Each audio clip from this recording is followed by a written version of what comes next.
Good morning from London Heathrow, where we caught a 90-minute flight over to Copenhagen.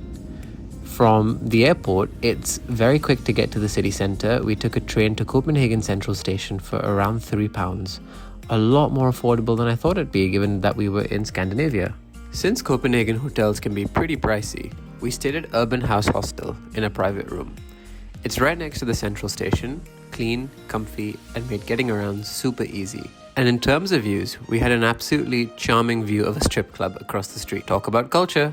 It was a lovely sunny day, so we walked through Strøget, Europe's longest pedestrian street. I definitely think I said that wrong. Strøget. There was a lively Brazilian street carnival taking place as well, which made it quite fun. We headed to Andersen Maillard, one of the bakeries that drew us to Copenhagen. We ordered a salt and pepper sourdough bun with cheese and butter. Simple but next level. The butter here actually tastes like real butter, unlike in the UK. Ooh, burn! We also tried a cardamom bun and almond croissant. And yup, no videos before eating, we were too hungry. After loading up on pastries, we headed over to Nyhavn. Probably what you picture when you think of Copenhagen. Colourful houses, old wooden ships, and waterfront restaurants. Fun fact, it used to be a rough, busy port, but now it's one of the city's most iconic spots. Also, I just had to share, the public toilet here is called a pissoir. Very classy. We also popped into the Royal Danish Library. It's so striking with that huge glass window at the front. There's a peaceful garden tucked behind it too. Honestly, I don't know how people get any work done here. One thing I love about visiting a new city is joining a walking tour. We did the politically incorrect walking tour. Think stand-up comedian meets tour guide.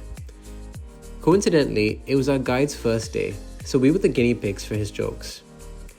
What amazed me from the tour was how close you can walk right up to the royal residences in Copenhagen. So different from Buckingham Palace with all of its gates and guards. For dinner, we went to Pico Pizza. We loved how candles and that cozy HYGGE vibe are such a big part of the Danish culture. Random little aside, HYGGE, what is it? It's that cozy, warm feeling that Danes love.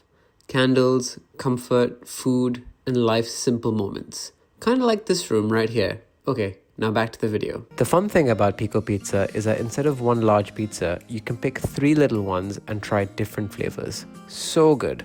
I had the spicy lamb, capricciosa, and truffle mushroom. And for the next part of the evening, we took the advice of a true food aficionado, Dua Lipa. Went to Copenhagen. Amazing. And then I found this really cool wine bar called Pompette. You heard it here first. Day 2 obviously had to start with another bakery, Lille Bakery. It's a bit further north in a former industrial part of the city. We walked and walked and walked some more, and even passed Noma on the way, which has been named the world's best restaurant multiple times. 1 hour later. Finally made it though, and it was worth every step. We had an awesome spread with a mushroom bun, pizza focaccia, elderflower and strawberry cake, and another sourdough bun with cheese and butter. The mushroom bun was honestly sensational. Next up was Christiania, Copenhagen's famous free town with a rich and unique history. I didn't film much because, well, photography isn't really allowed there.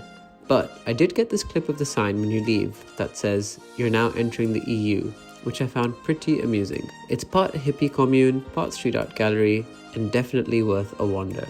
Next stop, Tivoli Gardens. It was raining, but we embraced it because we're on holiday. It's one of the world's oldest amusement parks and even inspired Walt Disney. I nearly got on the biggest roller coaster, but after several failed attempts to lock the restraints, they shut the whole ride down. Oh well, safety first. We grabbed a ride pass, went on everything else, and ended with a fried chicken sandwich from Gasoline Grill. Famous spot, but honestly, not the highlight of the trip. We ended the evening having dinner at a Thai restaurant a short walk away from our hostel. Good night. For breakfast the next day, we went to Madden Kaffe. I love the concept. You tick off a list to build your own brunch plate, which I hear is pretty common in Denmark. Pro tip though, unlike what this empty restaurant clip might suggest, most places do get really busy, so definitely book ahead before your trip. After brunch, we couldn't resist another bakery stop, so we went to Hart Bageri. I had a cardamom croissant here, easily one of my favorites from the whole trip, and also a kimchi sandwich because balance, right? You'll have probably noticed by now that my style of holiday is plan the meals and then you can find things to do in between the meals. And before you know it, lunchtime came and we went back to Dua Lipa for this afternoon's recommendation. They do this chicken sandwich at a place called Poulette. Best chicken sandwich I've ever had. For once, I fully agree with Dua Lipa. Poulette's chicken sandwich was insanely crispy and so good. Sorry, Gasoline Girl. The rest of the day was pretty chill. We took a long walk, relaxed in a park, had some ice cream, and sat by the lake. Little slow moments like this are so needed on holiday. We even stumbled across the Royal Run, an annual event where the Danish royal family runs with the public. We wrapped up the day with dinner at a cozy Nepali restaurant, which was the perfect end to the day.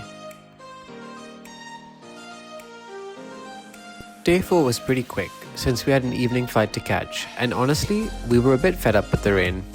But of course, we went on one last long walk, this time to Juno the Bakery, a famous spot run by an ex-pastry chef from Noma. The almond croissant there was hands down the most visually appealing I've ever seen, and yes, it tasted just as good. That said, overall, other than the croissant, I wasn't totally blown away by Juno. Before heading out, we couldn't resist grabbing a classic Danish hot dog from a street vendor, a must try here. And just like that, we left Copenhagen with wonderful memories of an incredible city. So this part isn't particularly relevant to Copenhagen itself, but I thought it'd be worth sharing for those who are interested. So in terms of our flights to Copenhagen, we actually used Avios points to book them, just given the fact that we had spent a fair bit on our accommodation already. So we used 29,000 Avios and £100, and that was a combined total for the both of us. We flew out to Copenhagen and Club Europe and came back in economy. And I think this was a great value for us because we only spent £100 on our flights. I mean, of course, there was an investment in points, and others might tell me there's better ways to use points, but for the purposes of our holiday, this worked quite well. And the great thing about Avios is that you don't necessarily need to just fly British Airways or use a special credit card to get Avios points, but there's other really easy ways to earn Avios through your typical everyday purchases. So I'm going to show you one of my favorite ways. So this is the Avios shopping portal. So it's really simple. You sign into your Avios account, you come in, and you can see that they have partnered up with thousands of retailers that you very likely use on a regular basis.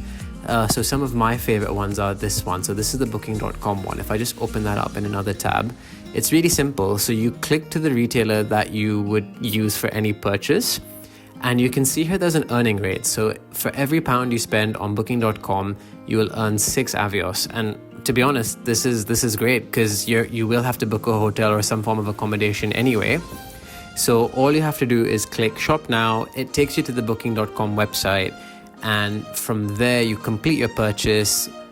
Avios will track it and it will deposit that into your account once your trip is over. So it's a really good way to make some extra points. There's some really other good ones here. So Trainline, if you're booking train tickets, you can see there's Boots in there, ASOS, H&M, Marks and Spencer's. I mean, these are the ones that I would typically use.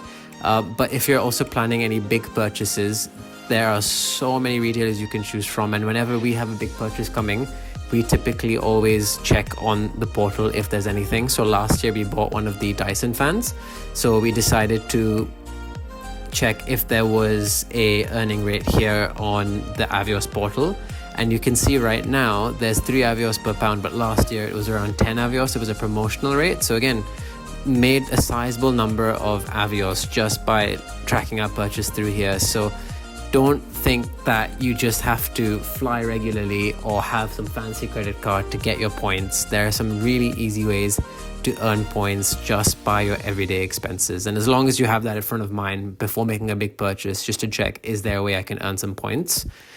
You are very close to kind of working towards buying your own flights through Avios. So yeah, just a little tip to share. And I'm going to end the video there. Thank you for joining and tuning in, and see you for the next one.